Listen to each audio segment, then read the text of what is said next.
అనుమానాస్పద వ్యక్తులు కనిపిస్తే వెంటనే స్థానిక పోలీస్ స్టేషన్ కు గాని డైల్ 100 కు గాని సమాచారాన్ని అందివ్వండి. మీ వాహనాలను మీ ఇంటి ఆవరణలోనే పార్క్ చేసుకోండి. మీ ద్విచక్ర వాహనాలకు తప్పనిసరిగా తాళాలు వేయండి. అంతేకాకుండా చక్రాలకు చైన్స్ తో లాక్ వేయడం మంచిది. నమ్మకమైన వాచ్మెన్లను మాత్రమే సెక్యూరిటీ గార్డులుగా నియమించుకోండి. మీ ఇంట్లో అమర్చిన సీసీ ఇంటి ముందు చెత్త చెదారం, న్యూస్ పేపర్స్ మరియు పాల ప్యాకెట్లు జమ కానివ్వకుండా చూడండి.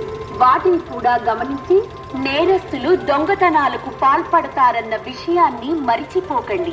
మెయిన్ డోర్ కు తాళం కప్ప వేసినప్పటికీ అది కనిపించకుండా కర్టెన్స్ తో కవర్ చేయడం మంచిది.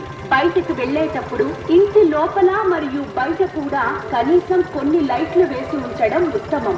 మీ ఇంటి దగ్గర గల మీకు నమ్మకమైన ఇరుగు పొరుగు వాళ్లకు మీరు ఇంట్లో లేని సమయంలో మీ ఇంటిని గమనిస్తూ ఉండమని చెప్పడం మర్చిపోకండి. మీ ఇంటికి వచ్చి వెళ్లే దారులను మరియు ఇంటి లోపల సీసీ కెమెరాలు అమర్చుకొని DVR కనబడకుండా ఇంటి లోపల రహస్య ప్రదేశంలో దాచుకోండి.